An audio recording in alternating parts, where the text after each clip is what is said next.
Alright, so we've got UFC 312 this weekend, and it is a disgrace of a card, but it has one saving grace, and that is the main event. We've got Dricus Du Plessis versus Sean Strickland.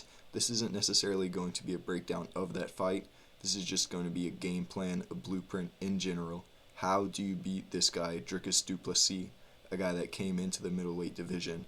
A lot of people didn't have the highest hopes for him, but he ended up taking out the boogeyman in Robert Whittaker. He ended up taking out Israel Adesanya, and he ended up taking out the guy that beat Israel Adesanya in Sean Strickland. He will be looking to defend against Sean Strickland again, but regardless of who you are, whether you're Sean Strickland, whether you're Khamzat Chimaev, whether you're Nassourdine Imavov, whether you're Israel Adesanya, it's going to be hard to beat this guy. Let's get into it. Alright, so a lot of what makes Dricus Du Plessis very special as an athlete and as a fighter are his attributes. A lot of it is his physical attributes, but he does also have some very noteworthy skills that do put him at that championship level. So let's talk about it. His physicality is probably his greatest feature. He is elite when it comes to the physicality. He's a massive middleweight. I believe he walks around like 220 or so, which is massive. He wouldn't struggle size-wise at light heavyweight.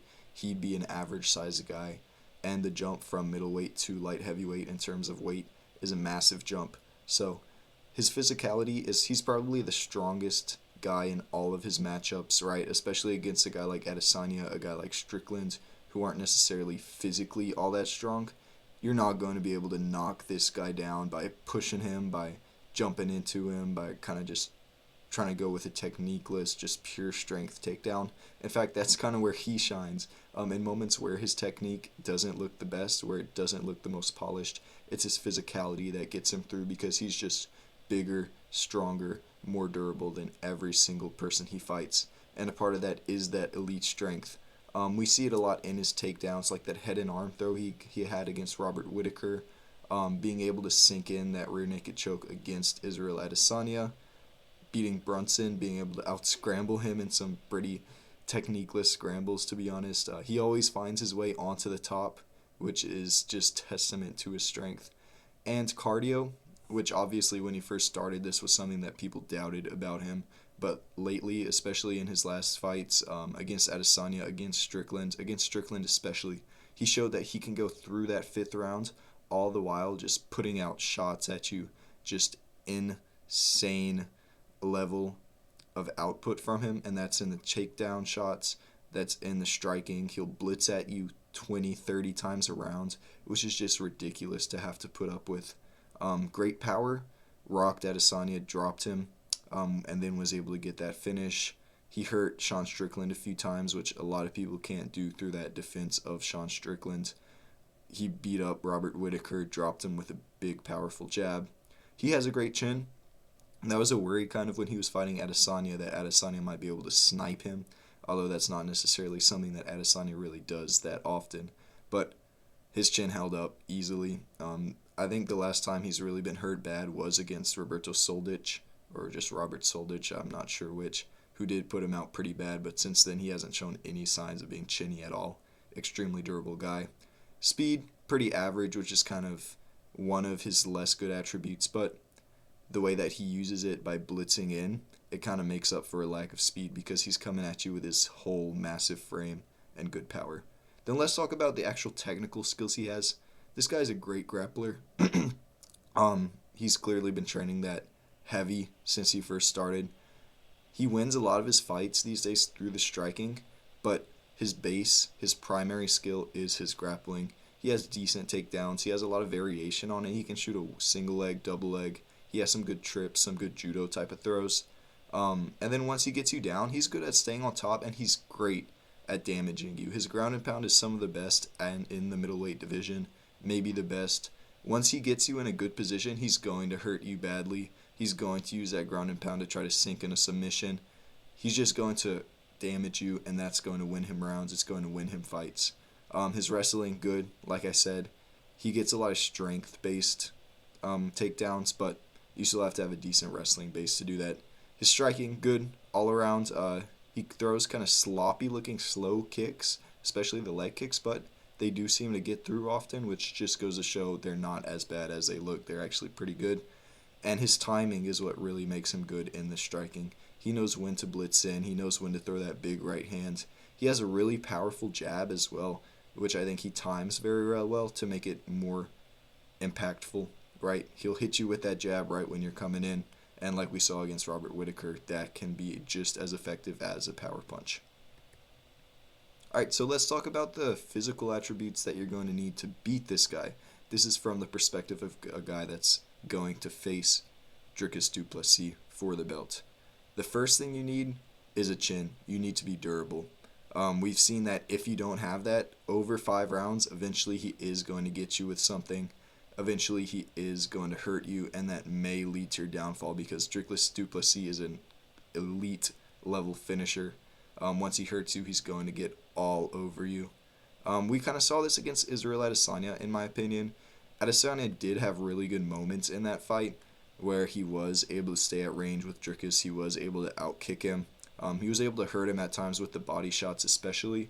But once Dricus found his chin, and that's not to say Adesanya doesn't have a good chin, although he did get knocked out by Imavov like an hour ago at the time of recording this. A chin is a good thing that you need to beat Dricus Du Plessis. Like Strickland, who came very close to beating Du Plessis in my opinion, he has a pretty good chin. I know we saw him get knocked out by Pereira, but aside from that, it hasn't looked weak at all, and Pereira just has a different level of power, especially when he was fighting middleweights. But in that fight, what Dricus does, he comes at you with volume, but it's not just volume, it's powerful volume. So eventually he is going to hit you, and when he hits you, it's going to land hard. You need to be able to keep going through that. Strength, physicality, mostly that's just for stuffing the takedowns. That's for making sure that this guy can't just dominate you by being too close to you, being too powerful in his body, smothering you. You need to be able to push him away. You need to be able to keep yourself standing up. So strength and physicality, size, extremely important. Balance, again, that goes to the takedowns.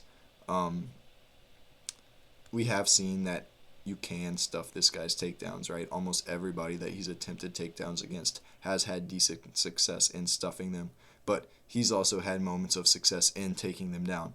So that's another factor of the takedown defense. Movement speed, you need to be able to get out of the way when this guy comes at you. He's like a charging bull. He's going to hit you hard.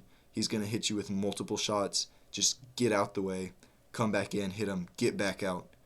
This is where Adesanya was doing well for a lot of the time, but he just couldn't maintain that over 5 rounds. Eventually he made a mistake, got caught, got choked out. And then elite cardio. Du Plessis is going to go 5 rounds. He's going to go 5 hard rounds.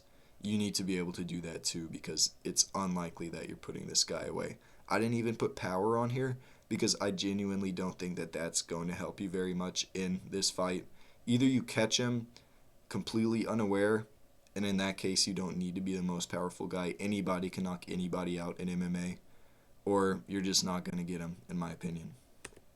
Alright, and then the skills. Footwork. Evade this guy's blitzes. This is kind of like what I said with the movement speed. You need to be able to get out, side to side, rotate. Just stay away from this guy. Don't let him too close to you, because once he is close, he's going to be able to come in hard and fast. Maintain your distance. Stay at a range where you can hit him. Du Plessis' long-range weapons aren't all that good, so stay outside of him. But once he gets close, once he's able to charge at you, he's going to hurt you. Takedown defense, especially in the clinch. Du Plessis is so strong in the clinch that when he really gets his arms wrapped around you, he's able to take most guys down, either with a trip or just kind of like a dragging sort of double leg takedown, right? Scrambles and guard on the ground. Like I said, his ground and pound is great. You need to quickly get off the bottom. If you stay on the bottom for more than 10, 20 seconds with Du Plessis, he's going to hurt you. He's going to take that round. He may even finish the fight. So your guard is important. Don't let him hit you as much as you can. And you need to get off of your back. Striking precision. You need to be able to hit this guy while he's coming in and move away, and that's obviously easier said than done because he does do a good job of defending himself even when he is charging in. He keeps that high guard. And the next factor in that, good placement and a lot of volume to the body. When he is coming in, maybe aside from trying to maybe check hook him or hit him with a right hand in the face, step away, pot shot him to the body, maybe a kick, maybe just a quick right hand to the body. That's what I would say. So you need to be able to do all of that. All right, and then let's talk about what the actual game plan is going to be. So let's break that down step by step. So I think first you need to move forward. This is something that we saw from Sean Strickland, worked pretty well against him. When Du Plessis is backing up, he's not going to be able to do what makes him so dangerous and charge forward, right? Target the body early on. Sean Strickland and Israel Adesanya both had success with this. Israel Adesanya more so, in my opinion. Straight kicks to the body, teeps, roundhouse kicks to the body, although those are dangerous because he can take you down from those. But jabs, right hands to the body, kind of that Alex Pereira lean over, jab to the body, or the straight right hand. Both of those very important against a guy like Du Plessis, and they start to chip away at his gas tank. When Du Plessis looks to initiate a clinch, circle out, don't go straight back because he'll follow after you and he'll beat you badly. Get to the side, return to kicking range, and keep that volume, keep that pressure going. And then avoid leg kicks because Du Plessis does counter well off the leg kicks. I've seen this a bunch of times. I believe this is how he caught Adesanya too in the 4th round before he choked him out. Right off a leg kick, he'll use that to initiate his blitz. He'll be looking for that right hand. And when you're off balance from your own leg kick, it's going to be harder to avoid that. If you do get taken down, you need to separate as quickly as possible. Avoid bottom position at all costs, even if that means risking giving up your back. If that means risking a scramble where he's going to take you down again, you have to do it. You can't stay on bottom position against a guy like Du Plessis because he will punish you for it. And then repeat that for 5 rounds. I don't believe that trying to search for a submission or a knockout is viable against a guy like Du Plessis unless you're like an Alex Pereira or maybe a Khamzat Chimaev. If you're not the best submission guy in the UFC or the best striker in the UFC, you're not going to finish this guy, chances are. You need to go for a decision, which obviously makes this a lot harder since this is a guy that does win decisions against elite fighters. But in my opinion, you need to stick to this type of game plan and repeat that 4 or 5 rounds. Now, let's see who can do it. Obviously, first up, we've got Sean Strickland. Du Plessis has moved to like a minus 300 favorite, I believe. Strickland's like a plus 100 underdog this week, which I believe is just about right. I think it was closer for the last fight, and although the fight itself was extremely close, I did have Du Plessis winning that.